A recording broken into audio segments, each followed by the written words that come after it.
इस वीडियो को देखने के बाद आप समझ पाएंगे कि आलस्य क्या है और यह कैसे पैदा होता है और इसे कैसे खत्म किया जा सकता है। एक बार आलस्य से परेशान एक व्यक्ति गौतम बुद्ध के पास आता है और कहता है, बुद्ध, मेरे अंदर बहुत आलस्य है। मैं इस आलस्य की वजह से अपने जीवन में वो सब कुछ नहीं कर पा रहा जो मैं करना चाहता हूँ। इस आलस्य ने मुझे बहुत परेशान कर रखा है। इसकी वजह से मैं अपने जीवन में उन्नति नहीं कर पा रहा हूँ। कृपया आप मुझे इस आलस्य से छुटकारा पाने का कोई तरीका बताएं। यह सुन गौतम बुद्ध मुस्कुराते हैं और उस आलसी व्यक्ति से कहते हैं, तुम्हें कैसे पता कि तुम्हारे अंदर आलस्य है? उस आलसी व्यक्ति ने कहा, बुद्ध, केवल मैं ही नहीं बल्कि मेरा पूरा परिवार भी यही कहता है कि मैं एक आलसी व्यक्ति हूँ। बुद्ध ने कहा, क्या तुम मुझे इसका प्रमाण दे सकते हो कि तुम एक आलसी व्यक्ति हो? उस आलसी व्यक्ति ने कहा, जी बुद्ध, मैं दे सकता हूँ। बुद्ध ने कहा,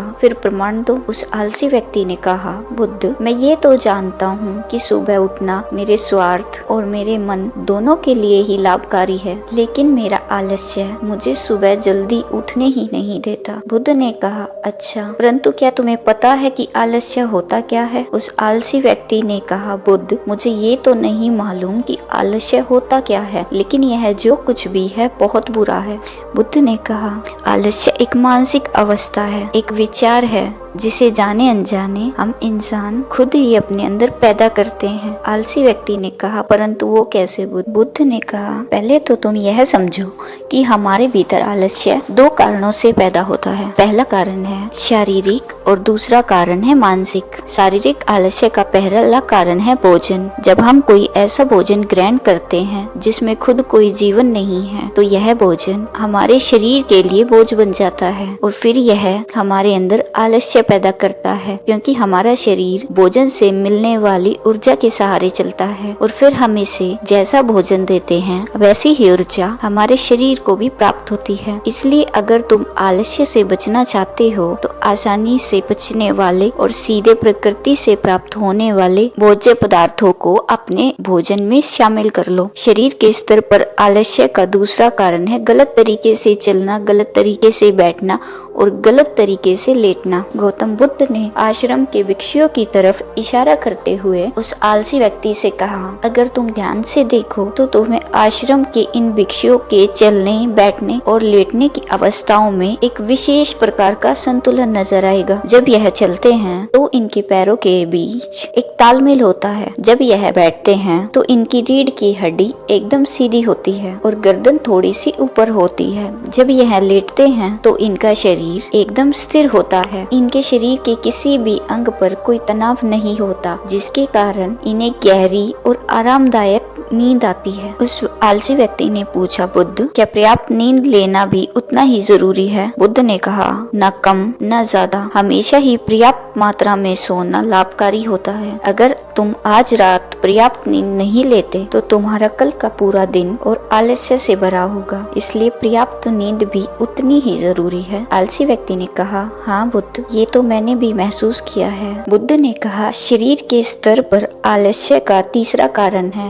सुबह जल्दी न उठना। यह सुन उस आलसी व्यक्ति ने कहा, हाँ बुद्ध, मैं सुबह जल्दी उठ ही नहीं पाता हूँ। बुद्ध ने कहा, तुम सुबह जल्दी तब उठ पाओगे जब तुम रात में जल्दी सोओगे। बुद्ध ने आश्रम के भिक्षुओं की तरफ इशारा करते हुए कहा, इन भिक्षुओं को देखो, इन्होंने रात्रि में अपने सोने का एक निश्चित समय निर्धारित कर रखा है और यही कारण है कि ये रोज प्रातःकाल जल्दी उठने में सक्षम हो पाते हैं। हर एक बौद्ध भिक्षु को अनुशासन का पालन करना होता है और यही अनुशासन इनके जीवन में संतुलन लाता है। कुछ लोग अनुशासन को एक बंधन समझते हैं। उन्हें लगता है कि अनुशासन उन्हें बांधता है, लेकिन सच्चाई यह है कि अनुशासन हमें बांधता नहीं है बल्कि स्वतंत्र करता है। इसलिए अगर तुम शारीरिक स्तर पर आलस्य से छुटकारा पाना चाहते हो तो खुद को अनुशासन में डालो, एक निश्चित दिनचर्या का पालन करो। उस आलसी व्यक्ति ने कहा, लेकिन बुद्ध, शुरुआत कहाँ से करें? सही तरह का भोजन करने से, सही तरह से बैठने, लेटने और चलने से, या फिर सुबह जल्दी उठने से? बुद्ध ने कहा, शुरुआत अभी से करो। जो भी तुम इस समय कर रहे हो उसे पूरे ध्यान से करो। पहले तुम मन के स्तर पर आलस्य को समझो।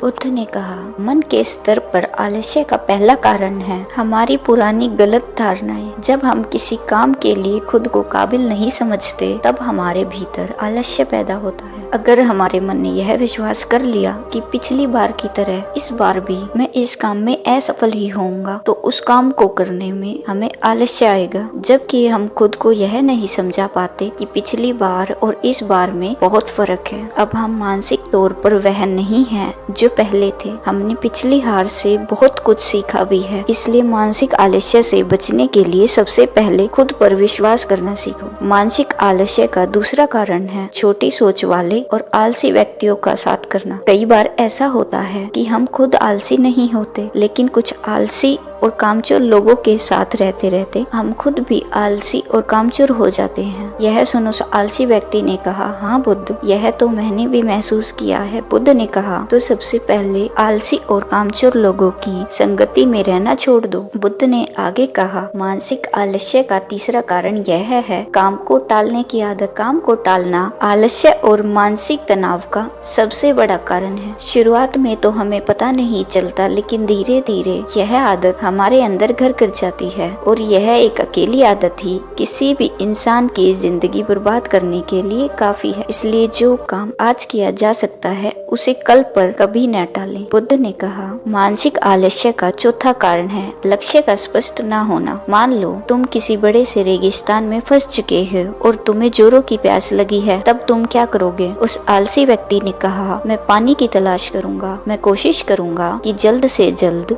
रेगिस्तान के पास वाले गांव में जाऊं। बुद्ध ने कहा, लेकिन अगर बहुत कोशिश करने के बाद भी तुम्हें पानी ना मिले तब? उस आदमी ने कहा, मैं तब भी प्रयास करता रहूंगा, क्योंकि मेरे पास और दूसरा कोई विकल्प नहीं होगा। गौतम बुद्ध ने मुस्कुराते हुए कहा, इंसान को आलस्य तभी घेरता है जब उसके पास कोई स्पष्ट लक्ष्य न हो या फिर उसके समक्ष बहुत से विकल्प उपलब्ध हो। इसलिए लक्ष्य का निश्चित होना परम आवश्यक है। अगर तुम सुबह उठकर व्यायाम नहीं कर पा रहे तो उसका कारण तुम्हारी नजर का स्पष्ट न होना है। अगर तुम भविष्य में होने वाले रोगों और उन रोगों से होने वाली पीड़ा को स्पष्ट रूप से महसूस नहीं कर पा रहे हो। बुद्ध ने आगे कहा, मन के स्तर पर आलस्य का पांचवा कारण है किसी काम को करने की कोई बड़ी वजह न होना। मान लो तुम बहुत से कीमती गहने लेकर एक सुनसान रास्ते से गुजर रहे हो। तुम चलते चलते बहुत थक चुके हो और तुम्हारा बैठने का मन कर रहा है और तुम एक बड़े से पेड़ के नीचे आराम करने के लिए बैठ जाते हो। तुम अभी बैठे ही थे कि तुमने देखा कि दूर से कुछ डाकू तुम्हारी तरफ भागे आ रहे हैं। तो क्या ऐसी परिस्थिति में भी तुम्हारा आलस्य तुम्हें भागने से रोक सकेगा? नहीं ना। तो मेरी एक बात को समझो, तुम्हारा आलस्य केवल तुम्हें उन्हीं कामों को करने से रोक सकता है जिन्हें करने की तुम्हारे पास कोई बड़ी वजह नहीं है। वह आलसी व्यक्ति कहता है, आपका बहुत बहुत धन्यवाद गुरुजी, अब से मुझे आलस्य का सारा खेल समझ आ गया है। गौतम बुद्ध कहते हैं, मेरी एक बात हमेशा याद रखना, जहाँ स्पष्टता है और काम को करने की कोई बड़ी वजह है, वहाँ आलस्य हो ही नहीं सकता। दोस्तों, उम्मीद है इस वीडियो से आपको बहुत कुछ सीखने को मिला होगा।